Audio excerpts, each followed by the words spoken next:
سبيل الدموع سبيل مريح تنهدى يا صاحي كي تستريح.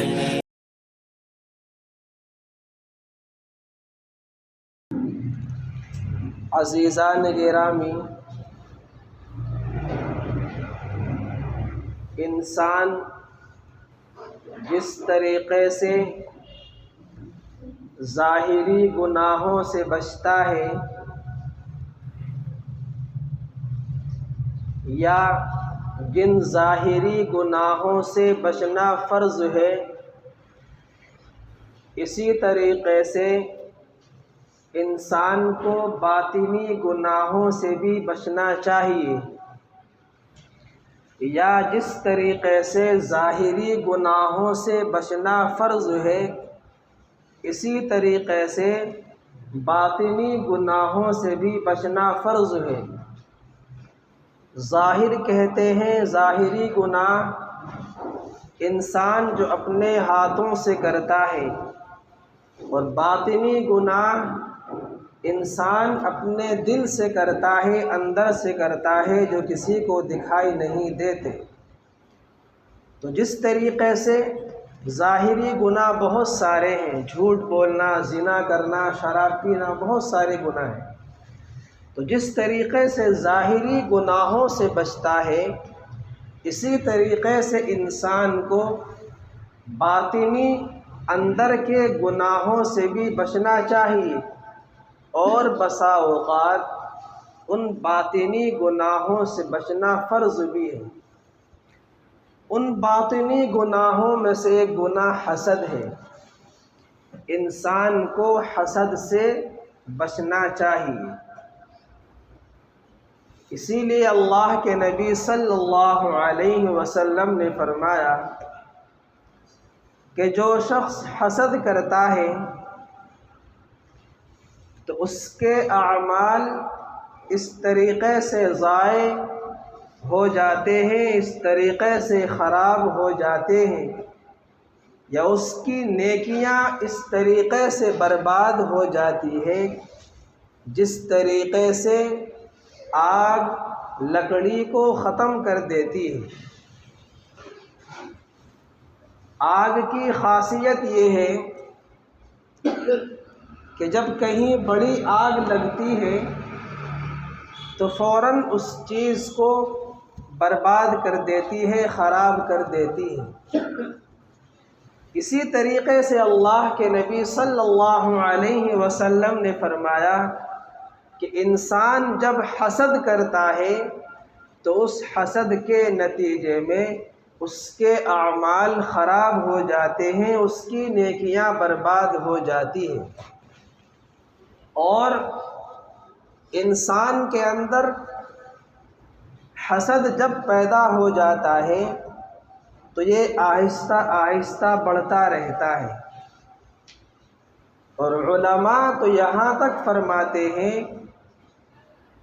کہ جس طریقے سے آگ لکڑی کو ختم کر دیتی ہے اور پھر اس کا کوئلہ بن جاتا ہے، پھر وہ کوئلہ اپنے آپ کو نقصان پہنچاتا ہے، پھر دوبارہ آگ میں جلتا ہے، تو جو انسان جس سے حسد کرتا ہے لیکن اس حسد کے نتیجے میں نقصان اپنے ہی آپ کو پہنچاتا ہے، اس میں جس سے حسد کر رہا ہے اس کا کچھ نہیں بگڑتا۔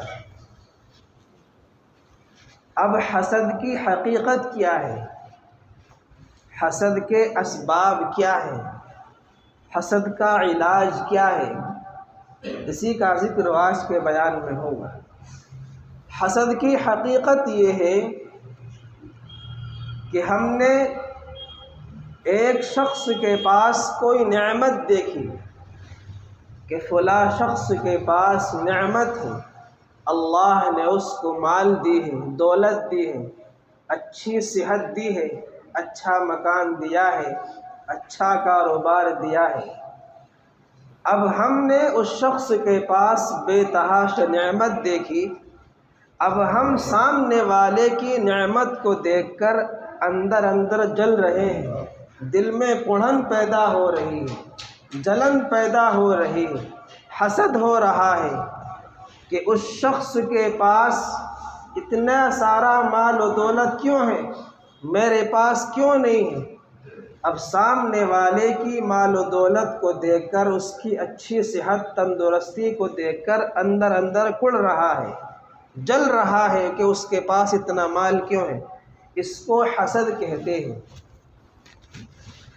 سب سے پہلی بات کہ حسد یہ گناہ کیوں ہے اور حسد سے بچنا فرض کیوں ہے؟ اس کی سب سے اہم وجہ یہ ہے کہ جو انسان حسد کرتا ہے، دوسروں کی نعمتوں کو دیکھ کر جلتا ہے، وہ حقیقت میں اللہ کے فیصلے کے اوپر اعتراض کرتا ہے، وہ حقیقت میں تقدیر کے اوپر سوال کرتا ہے، اور جہاں اس نے اللہ کے فیصلے پر اعتراض کیا، تقدیر کے اوپر سوال کیا، تو جب تقدیر کے اوپر سوال ہوتا ہے تو پھر اس سے انسان کے ایمان کا خطرہ ہو جاتا ہے۔ اس لیے کہ آپ نے ایمان مفصل میں پڑھا ہوگا کہ آمنت باللہ و ملائکتہ و کتبہ و رسلہ والیوم الآخر والقدر خیرہ و شرہ، کہ جب ہم ایمان لے آتے ہیں، مسلمان بن جاتے ہیں، تو اچھی اور بری تقدیر پر بھی ایمان لانا فرض ہے کہ اچھی اور بری تقدیر یہ اللہ کی طرف سے ہوتی ہیں۔ تو جب ہم نے حسد کیا، اب ہم نے تقدیر کے اوپر سوال کیا، تقدیر کے اوپر اعتراض کیا، اللہ کے فیصلے کے اوپر اعتراض کیا، تو اب ہم اس حسد کرنے کے نتیجے میں تو بسا اوقات ایمان کا ہمارا خطرہ ہو جاتا ہے، ایمان ہمارا سلب ہوتا رہتا ہے، ایمان ہمارا جاتا رہتا ہے اور ہمیں پتہ بھی نہیں چلتا۔ تو اس لیے میرے دوستو، اللہ کے نبی صلی اللہ علیہ وسلم نے تاکید کی ہے ایاکم والحسد، کہ تم حسد سے بچو، تم ضرور بالضرور حسد سے بچو۔ اگر حسد سے نہیں بچو گے تو ہم جتنے بھی نیک اعمال کرتے ہیں، ہم جتنے بھی عبادات ادا کرتے ہیں، وہ ساری عبادات، وہ سارے نیک اعمال ہمارے خراب ہو جاتے ہیں، ضائع ہو جاتے ہیں، اور ہمیں اس کا پتہ بھی نہیں چلتا۔ تو اس لیے میرے محترم بزرگوں اور دوستوں، اگر ہم کسی کے پاس کوئی مال و دولت دیکھیں، کوئی نعمت دیکھیں، تو ہمیں اس سے جلنا نہیں چاہیے، بلکہ اس کے اوپر رشک کرنا چاہیے۔ حدیث کے اندر ہمیں یہ الفاظ ملتے ہیں کہ جس طریقے سے اللہ نے سامنے والے کو مال و دولت دی ہے، اچھی صحت دی ہے، اچھی سواریاں دی ہے، اے اللہ تو مجھے بھی عطا کر دے۔ اگر انسان ایسے رشک کرتا ہے تو صحیح بات ہے، اس میں کوئی برائی نہیں ہے، لیکن اگر اندر سے جلتا ہے، کڑتا ہے کہ اللہ نے اس کو اتنا مال کیوں دیا، حسد کرنے سے ہوگا کچھ نہیں، اپنی دنیا بھی خراب کرے گا اور آخرت بھی خراب کرے گا۔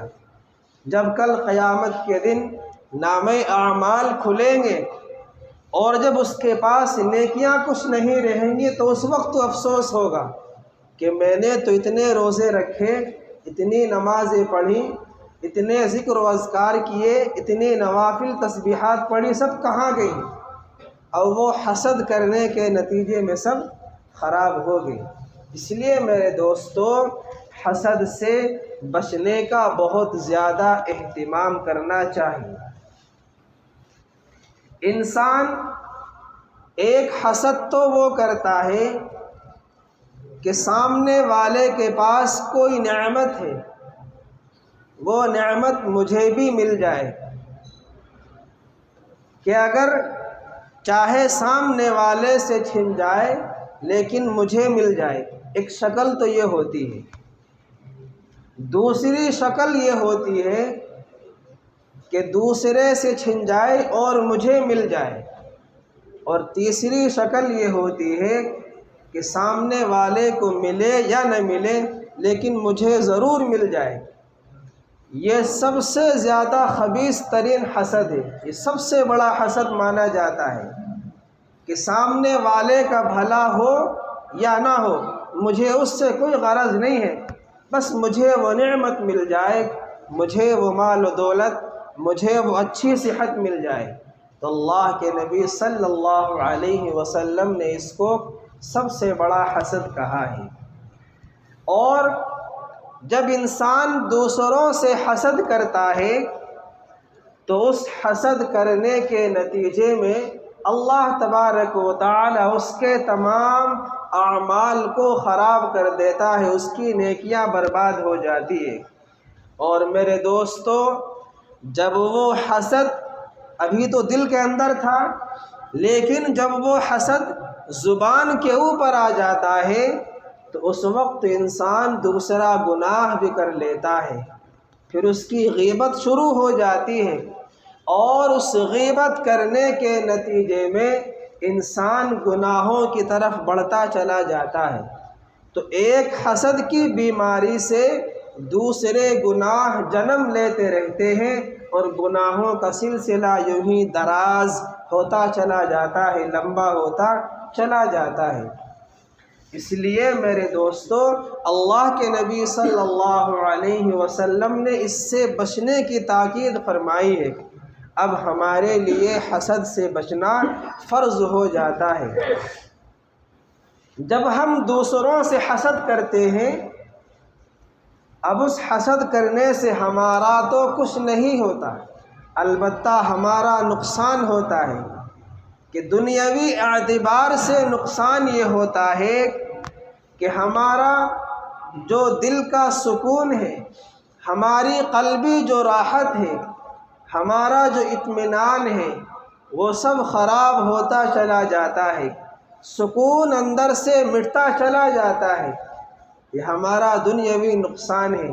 اور جب سکون ختم ہو جاتا ہے، دل کا چین سکون ختم، تو پھر انسان کی جو باڈی ہے، انسان کا جو جسم ہے، وہ بیماری کی طرف چل پڑتا ہے۔ اب اس کو آئے دن کچھ نہ کچھ بیماری لگتی رہتی ہے، اور پھر ایک وقت وہ آتا ہے کہ وہ اس بیماری کو لے کر اس دنیا سے چلا جاتا ہے۔ تو یہ حسد کی بیماری کا دنیاوی اعتبار سے بڑا نقصان یہ ہے کہ انسان کی صحت کے اوپر بہت زیادہ اثر پڑتا ہے۔ آخرت کے اعتبار سے تو بالکل خراب ہے، انسان کسی کام کا نہیں رہتا، لیکن دنیاوی اعتبار سے بھی اس کا بڑا نقصان یہ ہے کہ وہ اپنی صحت کو خراب کرتا رہتا ہے۔ اسی لیے اس حسد سے بچنے کا بہت زیادہ اہتمام کرنا چاہیے۔ امام ابو حنیفہ رحمۃ اللہ علیہ کے بارے میں آتا ہے کہ وہ اپنی مجلس کے اندر حسد کی اور غیبت کی بہت زیادہ برائیاں بیان کیا کرتے تھے، بہت زیادہ برائیاں، اور غیبت کی کیا کیا گناہ ہیں، کیا کیا برائیاں ہیں، وہ بیان کیا کرتے تھے۔ تو اسی برائیوں کے بیان کرنے کے نتیجے میں امام ابو حنیفہ رحمۃ اللہ علیہ نے بیان فرمایا کہ اگر میں کسی کی غیبت بیان کروں یا کسی سے حسد کروں تو وہ میں اپنے ماں باپ سے حسد کروں، اور اپنے ماں باپ کی، اپنے والدین کی غیبت بیان کروں۔ اب بظاہر یہ جملہ بڑا سخت معلوم ہوتا ہے کہ والدین سے غیبت کیسے ہو سکتی ہے؟ والدین کی، اپنے ماں باپ کی چغلی کون کر سکتا ہے؟ اپنے والدین سے حسد کون کر سکتا ہے؟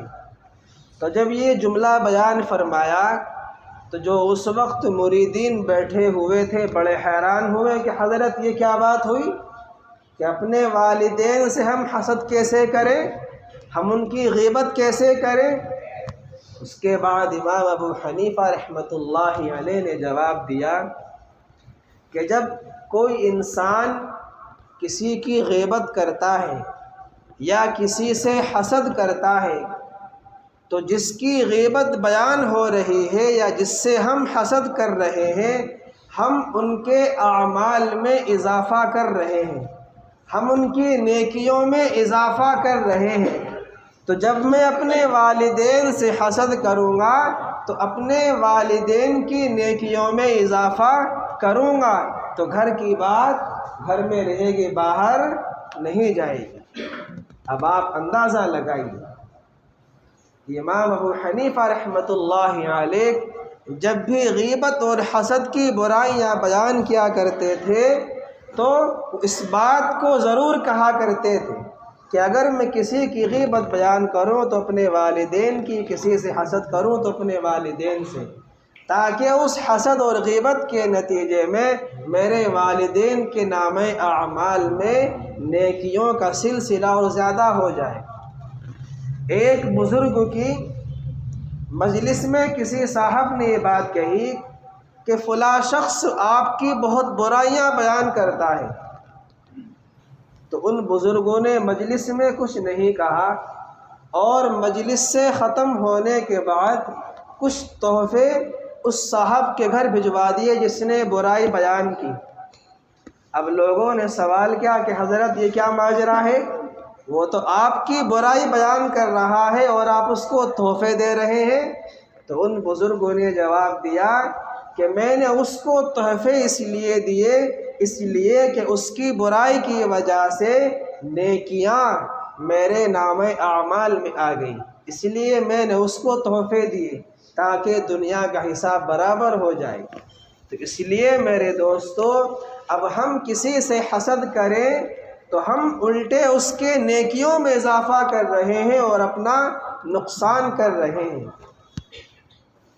حضرت سفیان ثوری رحمۃ اللہ علیہ اور امام ابو حنیفہ رحمۃ اللہ علیہ دونوں ہی ایک زمانے کے ہیں، دونوں کے اپنے اپنے حلقے، اپنے اپنے سبق ہوتے تھے۔ حضرت سفیان ثوری رحمۃ اللہ علیہ سے کسی نے سوال کیا کہ آپ کا امام ابو حنیفہ رحمۃ اللہ علیہ کے بارے میں کیا خیال ہے؟ تو انہوں نے جواب دیا کہ امام ابو حنیفہ تو بڑا بخیل ہے۔ لوگوں نے سوال کیا کہ حضرت ایسی بات نہیں ہے، وہ تو بہت سخی ہے، بہت لوگوں کی مدد کرتے ہیں۔ حضرت سفیان ثوری رحمۃ اللہ علیہ نے آگے فرمایا کہ وہ آخرت کے اعتبار سے بڑا بخیل ہے کہ وہ نہ کسی سے حسد رکھتا ہے، نہ کسی سے غیبت رکھتا ہے اور نہ کسی کی غیبت سنتا ہے۔ اگر غیبت کریں گے تو نیکیاں اس کے اعمال نامے میں جائیں گی۔ حضرت سفیان ثوری رحمۃ اللہ علیہ نے فرمایا جب وہ غیبت کریں تو وہ نیکیاں کسی کو دیتے نہیں ہیں، تو آخرت کے اعتبار سے بڑے بخیل ہیں۔ تو اس لیے میرے دوستو، اس حسد سے بچنے کا بہت زیادہ اہتمام کرنا چاہیے۔ آج ہمارے معاشرے کے اندر، سوسائٹی کے اندر یہ مرض بڑا پھیلا ہوا ہے۔ کوئی اللہ کا بندہ بچا ہوا ہوگا جو اس بیماری میں ملوث نہ ہو، جو دوسروں کی نعمتوں سے جلتا نہ ہو۔ تو اس لیے اللہ کے نبی صلی اللہ علیہ وسلم نے خاص طور سے فرمایا ایاکم والحسد، کہ حسد سے بچو، اس لیے کہ یہ نیکیوں کو ختم کر دیتا ہے۔ ایک مرتبہ مسجد نبوی کے اندر اللہ کے نبی صلی اللہ علیہ وسلم بیٹھے ہوئے تھے، سامنے صحابہ کرام تھے۔ اب اچانک اللہ کے نبی صلی اللہ علیہ وسلم نے یہ بات بیان فرمائی کہ اب جو شخص مسجد میں داخل ہوگا وہ شخص جنتی ہے۔ اب حضرت عمر بن عاص رضی اللہ عنہ نے دروازے کی طرف دیکھا، ایک صحابی داخل ہوئے، ان کے چہرے سے، ہاتھ سے وضو کا پانی ٹپک رہا تھا اور بائیں ہاتھ میں جوتے یا چپل تھے۔ اب جب حضرت عمر بن عاص رضی اللہ عنہ نے ان کی طرف دیکھا کہ یہ شخص جنتی ہے، اللہ کے نبی نے فرما دیا اب وہ ان کے پیچھے لگ گئے کہ ہم ذرا ان صحابی کا عمل دیکھیں کہ ان کا ایسا کیا عمل ہے کہ اللہ کے نبی صلی اللہ علیہ وسلم نے ان کو جنت کی بشارت دی ہے۔ اب چنانچہ ان کے پیچھے لگ گئے اور مسلسل ان کے اعمال کو دیکھتے رہے، لیکن کوئی عمل ایسا نہ پایا کہ جس سے جنت کی بشارت ملے۔ چنانچہ رات کو ان کے پاس گئے، سوئے، لیکن پوری رات جاگتے رہے۔ ان صحابی کو دیکھا، انہوں نے کوئی عمل نہیں کیا، عشاء کی نماز پڑھ کے سوئے، یہاں تک کہ ان صحابی نے تہجد بھی نہیں پڑھی اور فجر کی نماز کے لیے اٹھ گئے اور دن بھر کام میں مشغول ہوتے رہے۔ جب 3 دن ہو گئے، 3 رات ہو گئی، کوئی عمل ایسا نہ ملا جس سے جنت کی بشارت ملے۔ اب بالآخر معلوم کر لیا ان صحابی سے کہ اللہ کے نبی نے آپ کے بارے میں یہ بات کہی ہے کہ آپ جنتی ہیں، لیکن میں آپ کے ساتھ 3 دن 3 رات رہا، مجھے کوئی ایسا عمل نہ دکھا جس سے جنت کی بشارت ملے۔ تو ان صحابی نے تو پہلے اللہ کا شکر ادا کیا اور پھر یہ بات کہی کہ جب میں رات کو سوتا ہوں تو اپنے دل کو بالکل صاف کر کے سوتا ہوں، اپنے دل کے اندر کسی کی طرف سے کوئی برائی نہیں رکھتا، اور کسی نے اگر میرے اوپر ظلم بھی کیا ہے تو میں اس کو معاف کر کے سوتا ہوں، اور میں اپنے دل میں کسی سے کوئی حسد نہیں رکھتا۔ تو جب ان صحابی نے یہ بات کہی تو عمر بن عاص رضی اللہ عنہ کہنے لگے کہ واقعی آپ کا یہی عمل ہے جس کی وجہ سے آپ کو جنت کی بشارت ملی ہے۔ میرے دوستوں، ان صحابی نے نہ کوئی نفل کی نماز پڑھی، نہ کوئی تسبیحات پڑھی، نہ کوئی تہجد پڑھی، صرف اپنے دل کو پاک صاف رکھا، کسی سے حسد نہیں کیا، کسی کے اپنے دل کے اندر برائی نہیں لائے، صرف ایک کام کرنے کی وجہ سے جنت کی بشارت مل گئی۔ تو اس لیے میرے دوستو، اس حدیث کے اندر اللہ کے نبی صلی اللہ علیہ وسلم نے ارشاد فرمایا کہ ایاکم والحسد، تم حسد سے بچو، اس لیے کہ حسد نیکیوں کو خراب کر دیتا ہے، نیکیوں کو برباد کر دیتا ہے۔ جیسے آگ لکڑی کو ختم کر دیتی ہے، اسی طریقے سے حسد نیکیوں کو برباد اور خراب کر دیتا ہے۔ اللہ تبارک و تعالی ہماری اس حسد کی بیماری سے حفاظت فرمائے۔